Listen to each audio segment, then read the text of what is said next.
નામ બકુલેશ કાંતિલાલ મહેતા છે. હું ચિત્રા પબ્લિસિટી કંપનીમાં 1967થી જોડાયો છું ફાધરની જોડે. અને આ આખો આઉટડોર બિઝનેસ હોર્ડિંગ પબ્લિસિટીનો મારા ફાધરે 1929માં ચાલુ કરેલો. અને આ હોર્ડિંગ બિઝનેસ આખા ઇન્ડિયામાં અમે પાયોનિયર કહેવાઈએ છીએ. એટલે હોર્ડિંગ્સ ઓન એ રેન્ટલ ભાડા પદ્ધતિથી જાહેરાતના બોર્ડ લગાવવાનો જે આ એક મીડિયા છે એ મારા ફાધરે 1929માં ચાલુ કરેલ. તે વખતે હિન્દુસ્તાન હતું, એટલે કે ભારત, પાકિસ્તાન, શ્રીલંકા, બાંગ્લાદેશ, બર્મા બધા ભેગું હતું.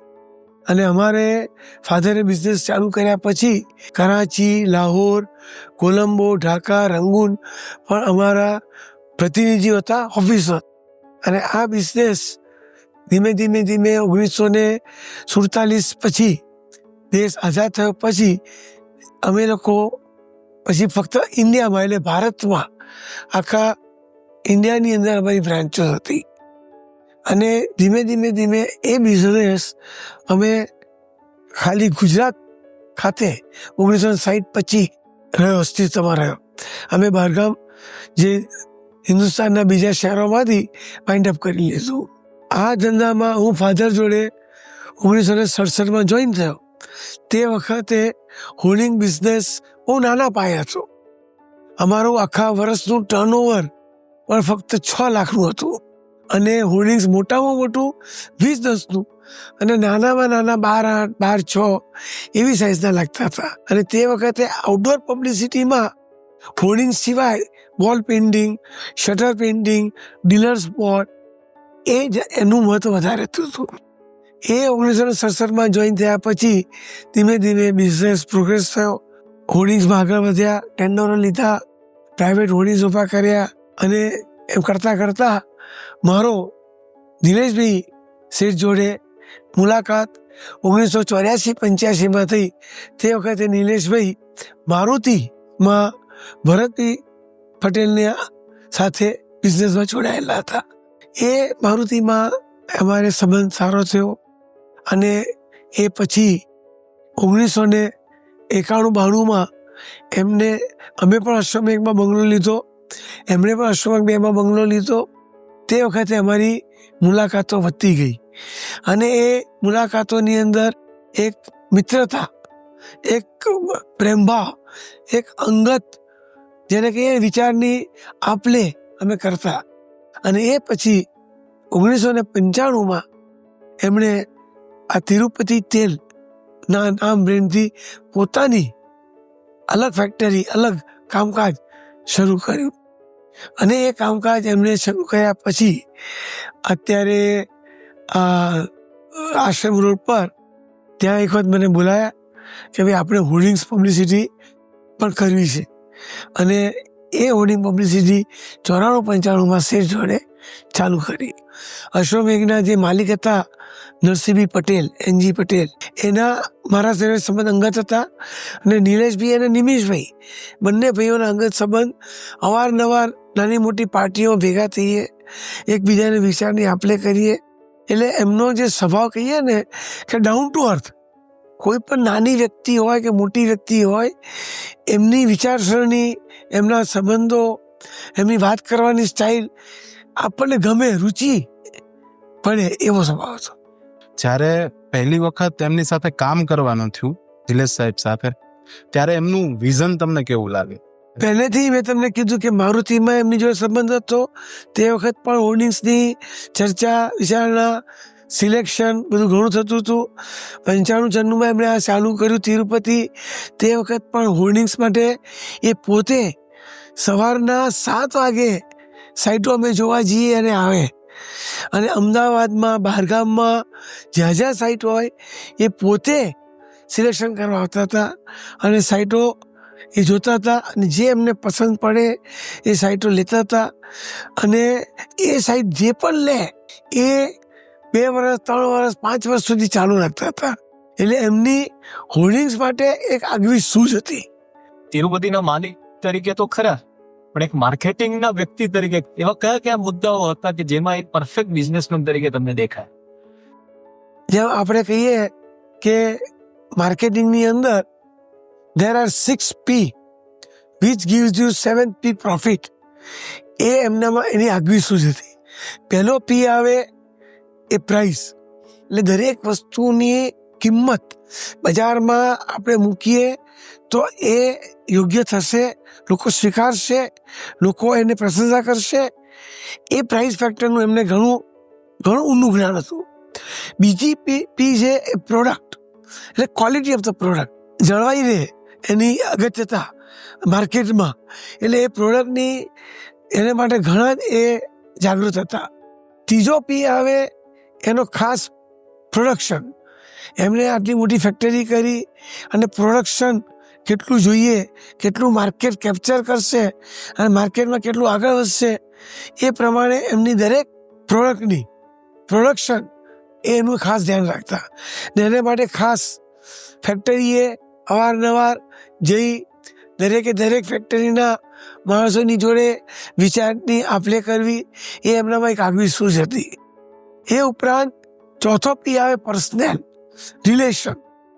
એ રિલેશનમાં બહુ માનતા કે ડીલરો, ડિસ્ટ્રીબ્યુટરો, જ્યારે અમે બહારગામ જોડે જઈએ ત્યારે હોર્ડિંગ્સ તો જોવાના જ હોય, પરંતુ એમના જે પણ ડીલર ડિસ્ટ્રીબ્યુટર્સ હોય એની જોડે વાર્તાલાપ કરો, એની તકલીફો દૂર કરવી, જરૂર હોય એવી પબ્લિસિટી આપવી, એવા બ્રોશર આપવા, એ એમનું આગવી સૂઝ હતી.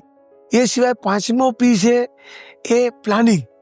પ્લાનિંગમાં એ ખાસ જોતા કે મને સાઉથ ગુજરાતમાં વધારે મારો માલ વેચાય છે તો હું સાઉથ ગુજરાતને વધારે પડતો માલ પહોંચતો કરું, જ્યાં ઓછી જરૂરિયાત છે ત્યાં પણ માલ પહોંચતો થવો જોઈએ, જેથી એમની માલની ખપત થાય. અને છઠ્ઠો પી છે પબ્લિસિટી.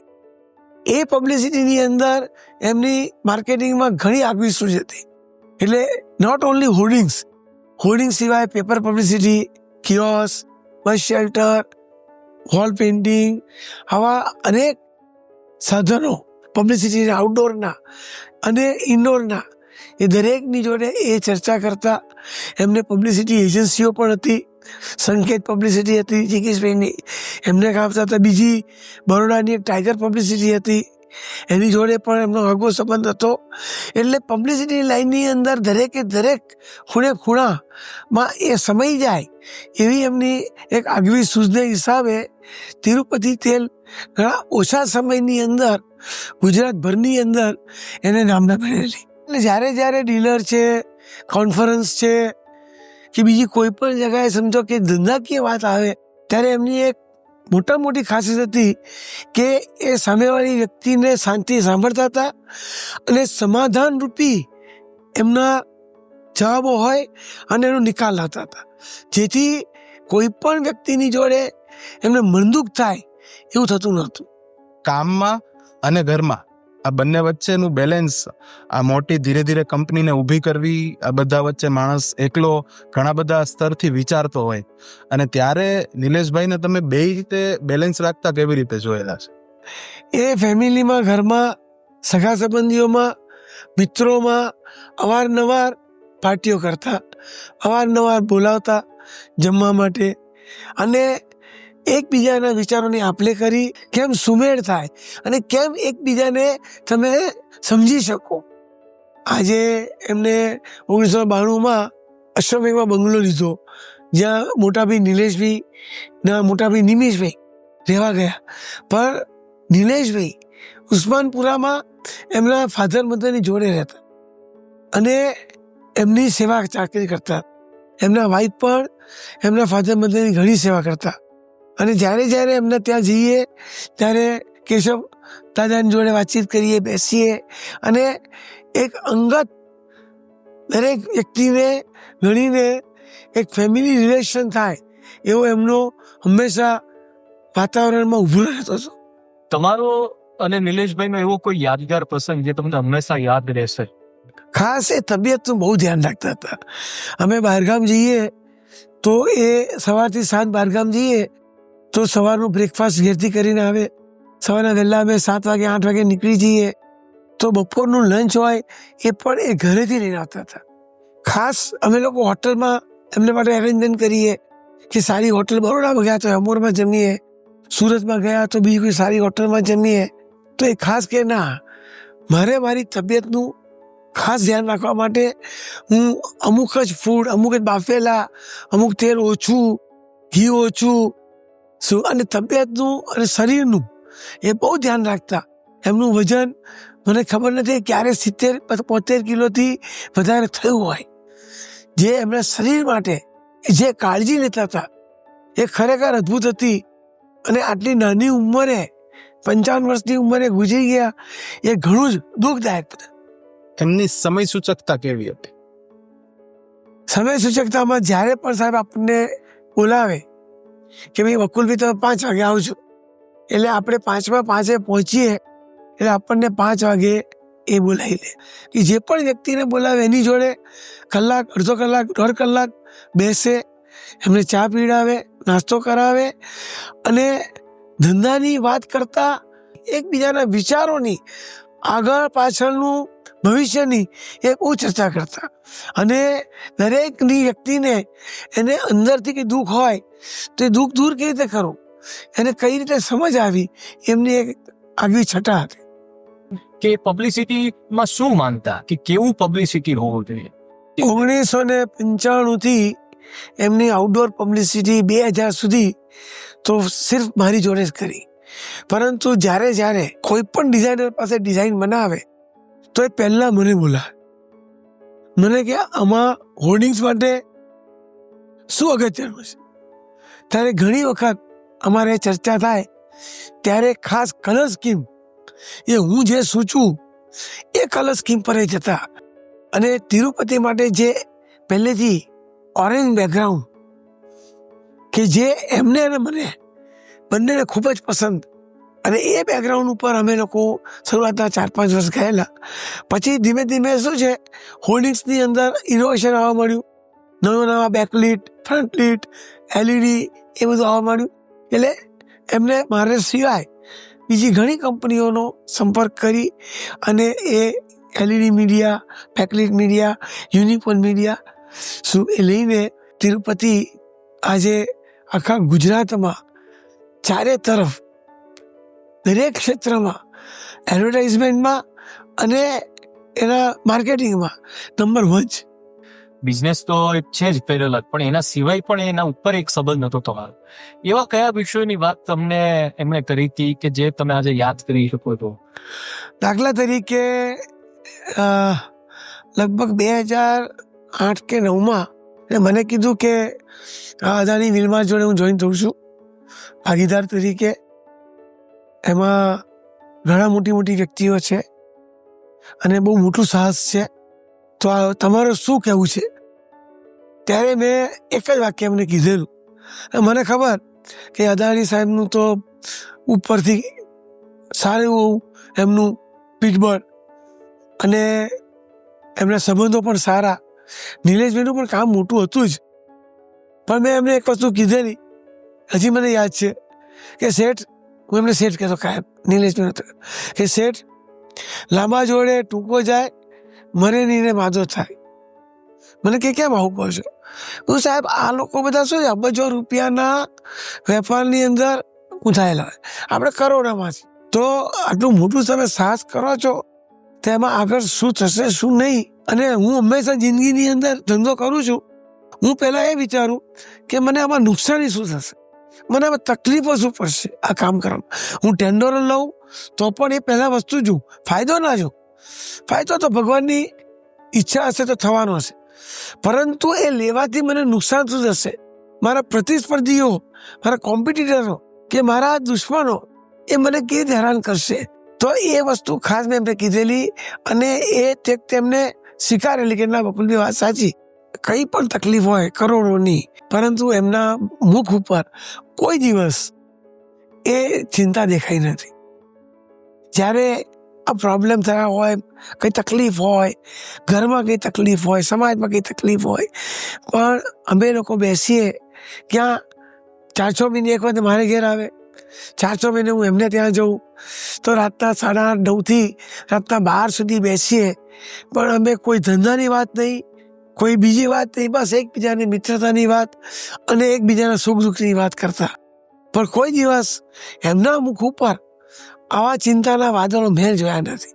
દરેક ચિંતાને, દરેક તકલીફને એ કેવી રીતે પાર પડતા હતા, એક એમનામાં અલૌકિક એ સિદ્ધિ હતી, અલૌકિક એમનું વ્યક્તિત્વ હતું. કર્મચારીઓ સાથે એનો કેવો સંબંધ રહેતો? ક્યારેય તમારે એ દિશામાં વાત થઈ હોય?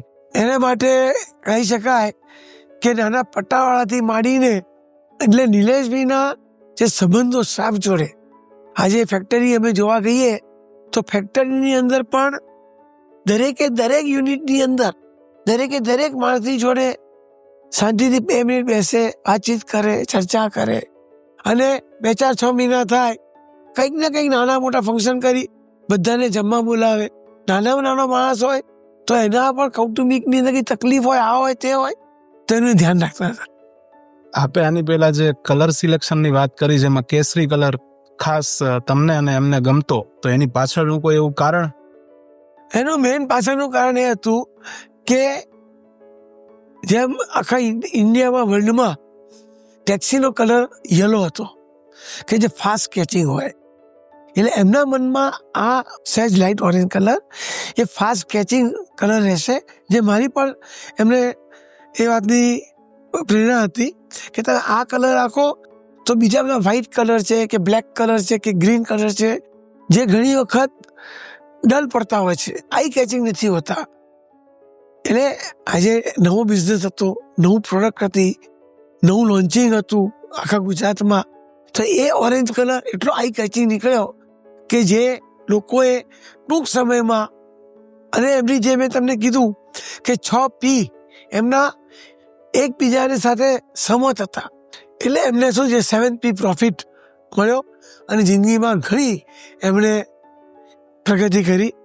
અને અત્યારે એમની જે પ્રગતિ ટોચ પર જઈ રહી છે એ જોવા માટે એ નથી, એનું ઘણું દુઃખ છે. એ કેટલું આગળનું વિચારતા? તમારે ક્યારે અંગત વાત થતી હોય, પ્રોફેશનલ વાત થતી હોય? એમનો પણ શું છે, મારા જેવું જ નેચર કે આગલા 5 વર્ષમાં હું શું કરી શકીશ, હું કેટલું બતાવી શકીશ, કેટલું મારું ટર્નઓવર થશે, કેટલા મારા ડીલરો વધશે, કેટલું મારું ગુજરાતની બહાર.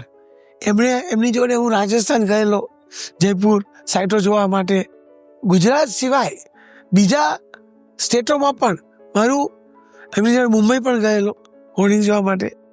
તો એમનું વિઝન ઘણું હતું, અને એમનું એક જ કે હું કાલ ઉઠીને હોઉં કે ના હોઉં, પણ 100 વર્ષ સુધી મારી તિરુપતિ બ્રાન્ડ માર્કેટમાં આગવું સ્થાન રાખે એવી હંમેશા એમની ઈચ્છા હતી.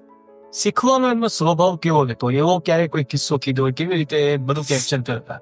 એ કોઈ પણ નોલેજ કોઈની પાસેથી પણ મળે, ચાહે ઇંગ્લિશનું હોય, ચાહે ગુજરાતીનું હોય, ચાહે સામાજિક હોય, ચાહે નૈતિક હોય, ચાહે ફાઇનાન્શિયલ હોય, એમને યોગ્ય પોઝિટિવ જે લાગે ગ્રહણ કરતા.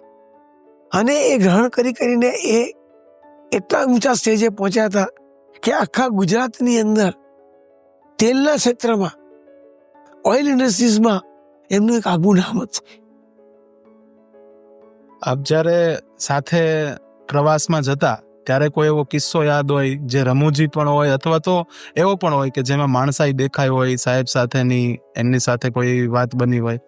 આમ રમૂજીની દ્રષ્ટિએ જોઈએ તો થોડા ધીર ગંભીર વધારે, એ વધારે પડતા કામમાં, જેને કે વર્કોહોલિક, રોજના 12 કલાક 10 કલાક કામ કરવું, દરેકના પ્રોબ્લેમ સોલ્વ કરવા, અને દરેક જણની જોડે એ અંગે ચર્ચા વિચારણા કરવી.